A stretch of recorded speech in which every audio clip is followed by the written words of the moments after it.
Donald Trump crushed Kamala Harris in the first presidential debate. He did what he needed to do. He was strong. He pushed back on Harris's points. It was Kamala Harris, who's been running behind this entire time, that needed to make a mark. She didn't do that, and today we'll be taking a look at the updated 2024 electoral map after the first and possibly only debate between the two major party candidates. We'll start off by filling in the solid states for both candidates. These are states that either Harris or Trump are going to win by 15 percentage points or more. I'm going to start off with the state Republican states. Trump is easily going to win in Utah, Wyoming, Idaho, Montana, North Dakota, South Dakota, all of Nebraska except the 2nd District, Kansas, Oklahoma, Missouri, Arkansas, Louisiana, Mississippi, Alabama, Tennessee, Kentucky, West Virginia, Indiana, South Carolina, Alaska, and the 2nd District of Maine. This gives him 126 electoral votes. While for Kamala Harris, she's going to win in Washington, California, Hawaii,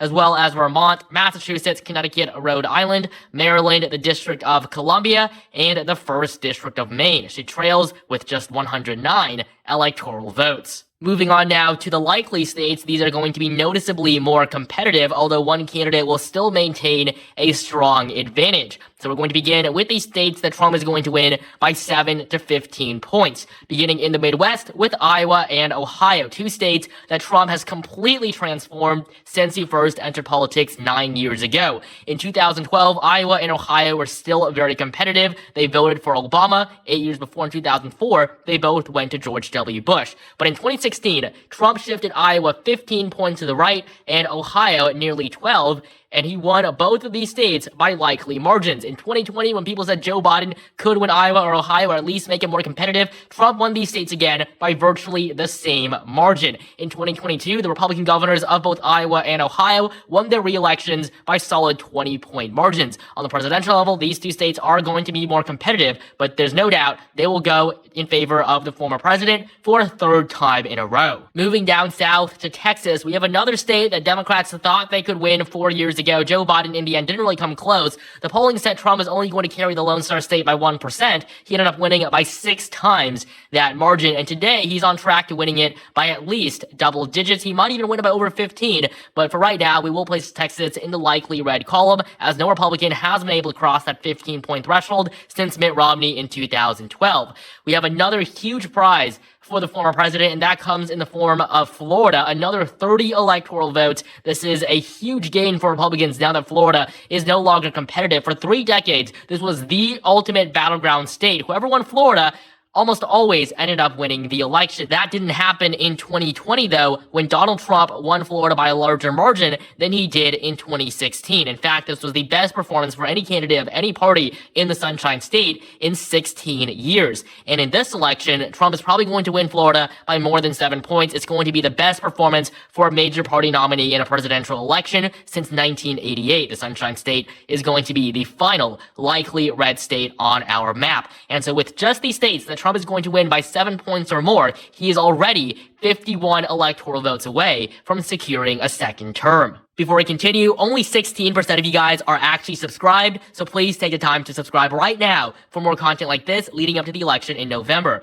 And follow me on Twitter for daily political updates. Link in the description below. Moving on now to the likely blue states. Many of these are just going to be states that Joe Biden won by solid margins in 2020, but that Kamala Harris is going to underperform in. First off, we have the state of Oregon. Fundamentally, this state just isn't as liberal as its two neighbors. We also have the Empire State of New York. Kamala Harris is on track to becoming the first Democrat to not win the state by a solid margin since Michael Dukakis in 1988. We also have a competitive race in New Jersey with the scandals that Senator Bob Menendez has been embroiled in over the past 6 months. Delaware, without Joe Biden on the ballot, is also going to be noticeably more competitive. And finally, we have the state of Illinois. This will put Harris at 181 electoral votes. And so now we're left with the most competitive states in the country with a total of 138 electoral votes. All of these remaining states will be decided by margins of 7 points or less. And if you compare this map to what we saw in 2020, you would see a significant change from where we were before to where we are now.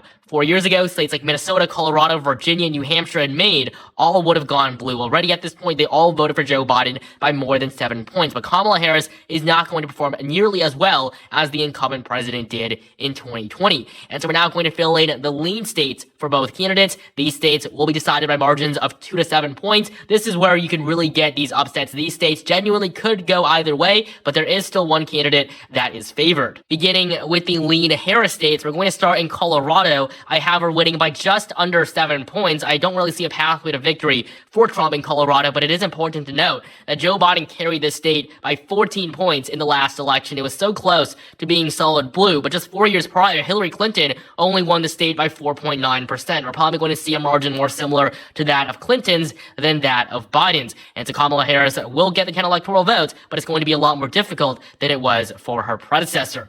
We also have the state of Maine. It's 2 electoral votes from the at-large tally is going to go in favor of the vice president. The state of Maine still generally does lean left. Even in 2016, when Hillary Clinton did pretty badly here, she still did come out with a victory. I would say Trump has a chance. If Joe Biden stayed in the race, he probably could be favored to win Maine at this point. But with Kamala Harris having replaced him, Democrats are slightly back on top once again. We also have neighboring New Hampshire. The Granite State's 4 electoral votes were even closer in 2016 than Maine. Hillary Clinton only won New Hampshire by 0.37%. It was closer than states like Pennsylvania and Wisconsin. Only Michigan was decided by a smaller margin in 2016 than New Hampshire. In 2024, Trump is probably going to do slightly worse than he did 8 years ago, but he is still probably going to make New Hampshire more competitive than Harris would like it to be. It's going to fall in the lean blue category. We saw Kamala Harris campaigning in New Hampshire last week. That is how nervous she is about this state. And so as of right now, we do have it going to Harris, but it's going to be one to watch, as Trump has proven before he can be very, very competitive here. Coming back down to the southern border, we have New Mexico, a state the Democrats first flipped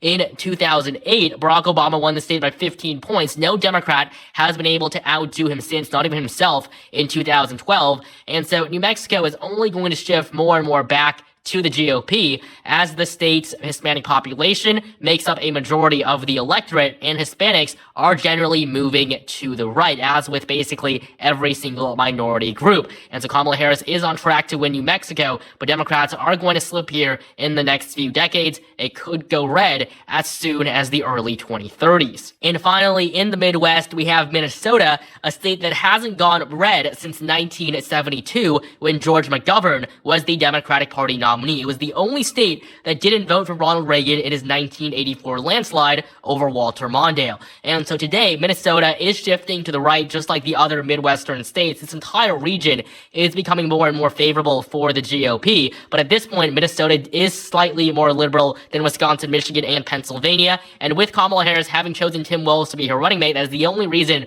why she is the favorite. If Joe Biden had stayed in the race, Trump would probably be the favorite here. He can win in Minnesota. He's proved it before, especially in 2016 when he lost the state by less than 2 points. Nobody thought Minnesota was even going to be remotely competitive, as in 2012, Barack Obama won the state by nearly 8 points. And so today, Minnesota will be lean blue, but only because of Walz. And so we're now left with just the 8 most competitive states in the country, yes, including Virginia, as well as the 2nd District of Nebraska. For Kamala Harris to win, she needs to win 4 states: Wisconsin, Michigan, Pennsylvania, and Virginia. There really is no other way around it. As for Trump, he only needs to win 3 states: Pennsylvania, North Carolina, and Georgia. These 3 eastern states will be enough to get him at 270. If he doesn't win them, he can also get there with one of the other Rust Belt states, along with some from the Sun Belt. And so I'm going to fill in the lean states for Donald Trump first, beginning in North Carolina. The Tar Heel state has gone red in both of the last 2 elections.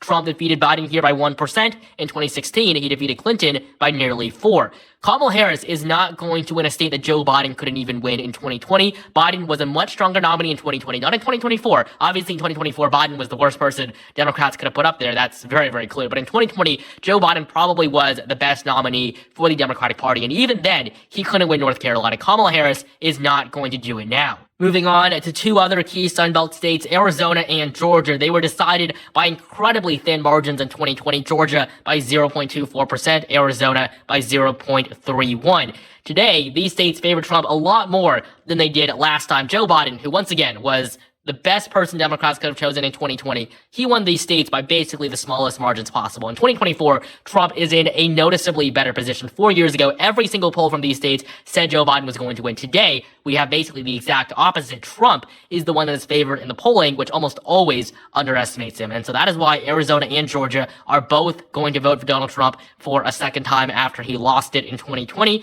They're probably going to go to him by 2 to 4% margins. Moving up to the Midwest in Pennsylvania, this will be the last lean state. The Keystone State is actually where that debate was held, and the good news for Trump is that he performed well. Fracking is a major issue in Pennsylvania, and Kamala Harris didn't have good answers for that. If people fear that Kamala Harris and her possible administration is going to get rid of fracking, they're really going to steer away from her, and that is why I have Pennsylvania as a lean red state. I have Trump winning by just over 2 points. It could be less than that, but I do see him as the noticeable favorite. In 2016, Trump did win the state. He won it by nearly 1%. Joe Biden won it by a very similar margin in 2020. I have it going back in the Republican column this time around. And so we're now left with 4 states and 1 congressional district, all of which will be decided by less than 2 points. They're all going to be tilt in favor of one candidate or the other. I'm going to fill in the 2nd district of Nebraska first. I have it slightly favored for Harris. I also have her on track to winning Virginia by the tiniest possible margin. Yes, Joe Biden did well here